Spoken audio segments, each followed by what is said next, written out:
Bonjour, bienvenue dans Méconnu le podcast. Je suis avec Alexis. Bonjour. Et je suis avec Victor Saint-Macary. Bonjour.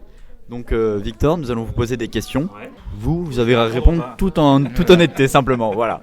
Donc Alexis, je te laisse commencer.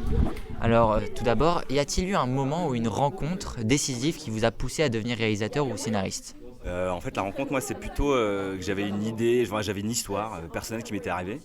Et je la racontais souvent à dîner, ça faisait rire les gens. Et on me disait tout le temps, il faudrait que tu en fasses quelque chose, c'est quand même extraordinaire. C'était en fait la rencontre avec le papa d'une petite amie à moi. C'était très mal passé. Et donc j'en parlais souvent, ça faisait rien. Et donc et un jour, je me suis lancé dans l'écriture de ce court-métrage qui s'appelle Beau Papa. Je l'ai fait, il y a Jonathan Cohen, Anna Girardot dedans. Et c'est là où en fait j'ai passé le cap, j'ai écrit, et, j'ai réalisé et j'ai trouvé ça... Ça m'a énormément plu. Mais à l'époque, j'étais déjà dans le cinéma, je travaillais chez Gaumont. Oui.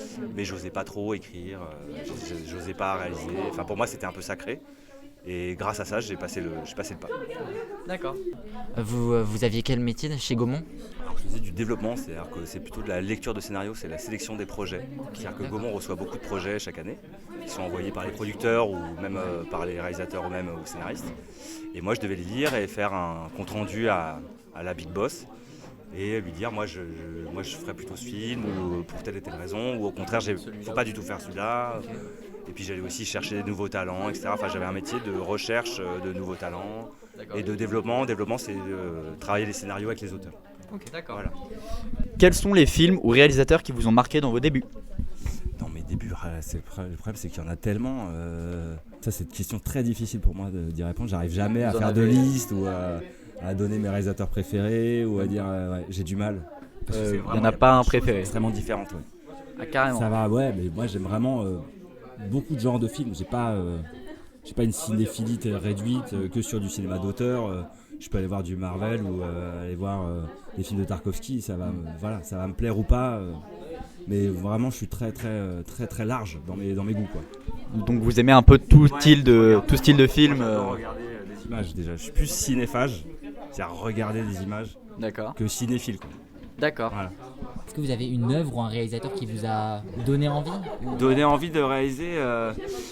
Après, moi, comme je fais plutôt de la comédie, quand j'ai commencé à réaliser, j'ai regardé pas mal moi, ça me plaît. Je trouve ça difficile, la comédie, le rythme de la comédie. J'ai toujours aimé de Claude Zidi aux frères Farelli, en passant par Adam McKay. Donc en fait, c'est comment les gens font de la comédie, parce qu'on sait que c'est un genre qui est assez sous-évalué, même un peu parfois méprisé. T'es le parent pauvre, enfin, il vaut mieux faire du cinéma un peu tragique.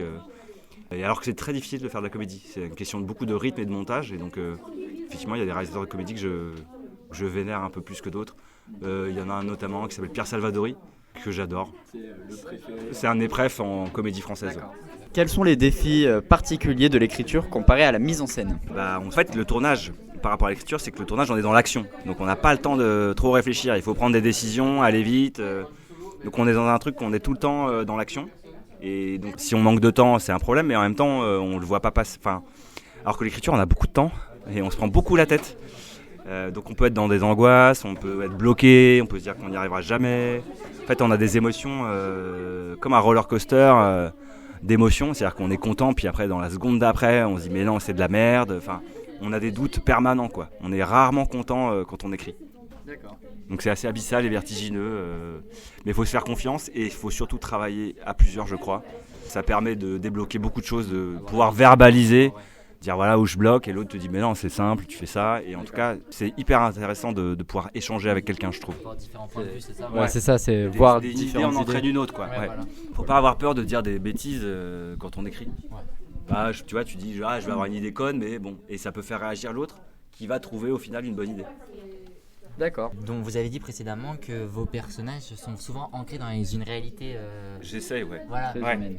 Mais d'où vient cette envie de capturer Moi j'aime bien les comédies qui sont un peu dans le sol, c'est-à-dire qui reflètent des personnages auxquels on croit.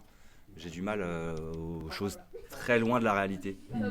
Je parle pas de science-fiction, je parle juste de personnages qui seraient complètement lunaires ou qui serait pas crédible.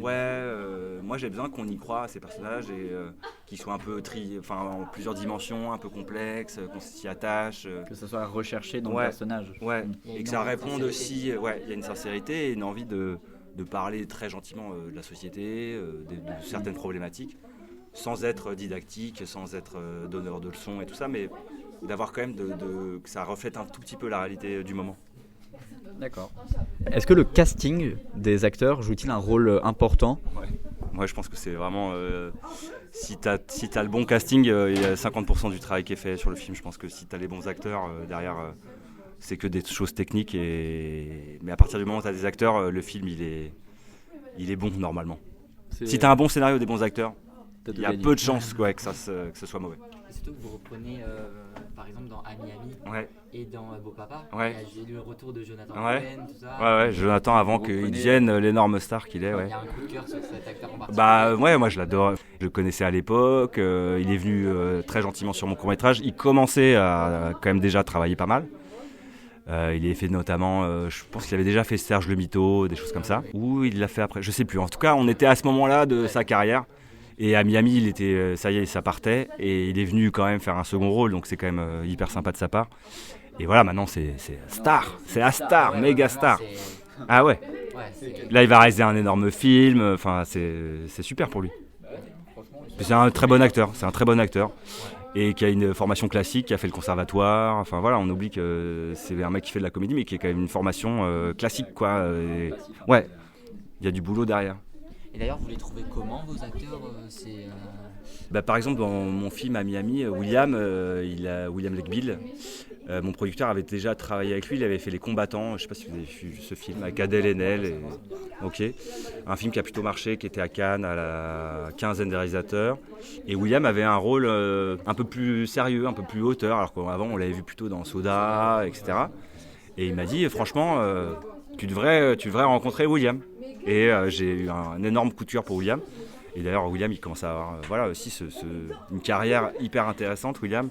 Il fait pas mal de cinéma d'auteur. Enfin, il arrive à naviguer dans des genres assez différents, mais voilà. Récemment, il était dans La vie de ma mère de Julien Carpentier. Ouais, Carpentier. Avec Agnès Jaoui. Il était vachement touchant, il est super. Non, mais les acteurs... Et puis t'es aidé aussi par un directeur de casting qui te souffle des... Mais c'est toi, c'est vraiment des goûts, les acteurs. C'est ce que t'aimes, ouais. Puis tu dis ce rôle, lui il serait super. Puis parfois tu as écrit un rôle en pensant à quelqu'un. Et en fait tu vas prendre quelqu'un qui est très différent parce que tu dis c'est plus intéressant, c'est plus marrant. Ça m'excite davantage, ouais. C'est moins cliché, tu vois. Et vous avez des rituels particuliers lors de l'écriture d'un film ? À part boire du café, boire du café, écrire,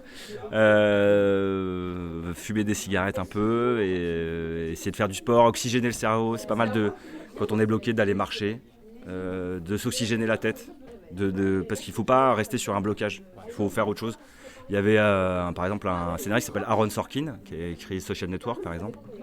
Lui, quand il est bloqué, il prend une douche, il recommence sa journée. C'est comme s'il recommençait une journée. Donc il prend une douche, il se rhabille et ça repart. Ouais, voilà. C'est intéressant. Ouais. C'est des sortes de petits cérémoniaux. Woody Allen, il marchait dans la rue. Tout le monde a ses petits trucs pour rebooter le truc, tu vois, redémarrer. Je vais aller faire le vide. Je redémarre. Ouais. D'accord. Quelle est la dernière œuvre, donc film, livre, musique ou autre, qui vous a profondément marqué ? Alors j'ai vu une comédie super que j'ai adorée qui s'appelle Les Pistolets en plastique. Ah oui, c'est ça. J'ai trouvé ça vraiment extraordinaire. Je l'avais raté au cinéma, je l'ai rattrapé là. Il s'appelle Maurice, je crois. J'avais vu Orange Sanguine de lui déjà. C'était déjà un film bien vénère. Et moi j'ai trouvé ça hilarant. Et puis il y a une actrice qui s'appelle Delphine Baril dedans, qui est vraiment extraordinaire. Et vraiment j'ai adoré ça. Et il y a toujours le retour de Jonathan Cohen qui... Ah oui, il fait l'ouverture, il fait le médecin légiste au début. Ouais, Lompré, ouais. Il y a Vincent De Dienne, Laurent Stocker. Il y a une super distribution et ça m'a beaucoup plu, quoi. Puis c'est traité Xavier Dupont de Ligonnès, quand même, ça c'est génial. Dernière question. On attend juste que on attend parce que c'est perturbant. C'est la dernière question. Et donc, dernière question, est-ce que vous avez des conseils à donner à un jeune scénariste ouais. Ou réalisateur qui débute dans le métier? Ouais, scénariste, en tout cas, il faut oser écrire. C'est pas sacré l'écriture, ça peut être mauvais, ça peut être pas bien, mais l'intéressant c'est d'écrire, de réécrire. Il faut surtout pas se bloquer, se dire c'est vertigineux d'écrire. Surtout qu'on fait des scénarios, on fait pas des romans, on fait pas de la littérature. Il faut vraiment... En fait, on apprend en faisant, quoi. C'est vraiment un truc d'artisan. C'est comme un ébéniste. Plus il va travailler, plus il saura faire une belle chaise. Scénariste, c'est exactement pareil.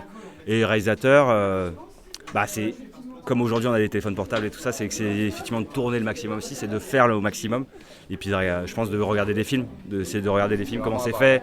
Ouais, de regarder comment ça se fait. Si vous aimez un film, de le revoir avec une lecture plus technique sur le scénario ou sur la mise en scène, les mouvements de caméra, les champs contre champs, comment c'est fait. Et voilà. Pour ma part, je n'ai plus de questions. J'ai une dernière question. Donc, Ami Ami, c'est une comédie romantique. Est-ce que vous êtes attiré par ce genre-là quand vous faites vos films? Moi, j'aime beaucoup ça. Et d'ailleurs, là, j'en réécris une.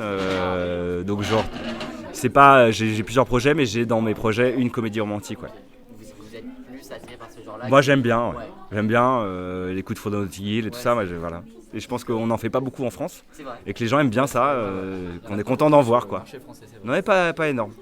Bon, c'est la fin de ce podcast. Au revoir. Merci. Merci à vous. Nos questions.